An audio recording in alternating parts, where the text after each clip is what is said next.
Секој телефонски разговор од фиксната мрежа во обвинителството бил нелегално снимен. Од 30 септември 2016 година до денеска архивирани се сите комуникации во барокната зграда на ЈОР, но 70 обвинители и стручните соработници не знаеле дека некој ги снима. Првиот човек на обвинителството, Љубомир Јовевски, ја откри новата афера, но вели рано е да се утврди дали снимените разговори се изнесени надвор од обвинителството. Телефонските разговори биле снимани на 2 хард диска, кои јавното обвинителство веќе ги поседува. Ќе се утврдуваат сите аспекти од настанот, вклучувајќи проверка на тендерската документација за набавка на опремата, овластувањата за нејзино користење, како и дали, во колкав обем и за кои цели е вршена употреба на снимените податоци.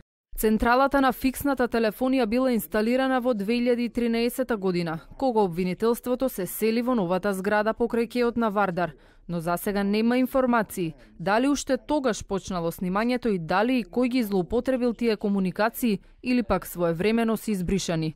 Во предистрагата е вклучено и МВР. Владиниот портпарол Миле Бошњаковски порача дека прислушувањето е пракса на старите владеачки структури. Сметаме дека ваквите појави се рецидив на минатото и пракса на минатите владеачки и недемократски структури. Владата очекува дека институциите ќе посветат максимални капацитети во истрагата. Лидерот на опозицијата одговорноста ја препраќа до владата и бара оставка од министерот за внатрешни Оливер Спасовски. Станува збор за едно скандалозно однесување на Министерството за внатрешни работи некаде таму на почетокот на септември месец во 2016 година. Ке повторам, тогаш технички министер е господинот Оливер Спасовски, па се до ден денешен. Во 2016 година на чело на обвинителството беше Марко Зврлевски, кој беше разрешен од собранието во август 2017.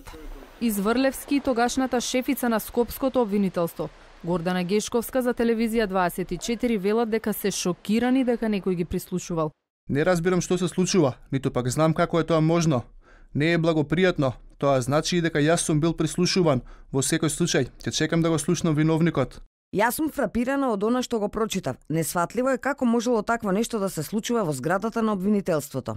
Телефонската централа била набавена преку тендер и сместена во посебна просторија во јавното обвинителство, каде што се пронајдени 2 хард дискови и снимените разговори. Како обвинителите дошле до сознание дека некој ги снима, не откриваат за да не наштетат на истрагата. Ке се истражува дали биле снимени и разговорите на обвинителите за организиран криминал, кои се сместени во зградата на апелација.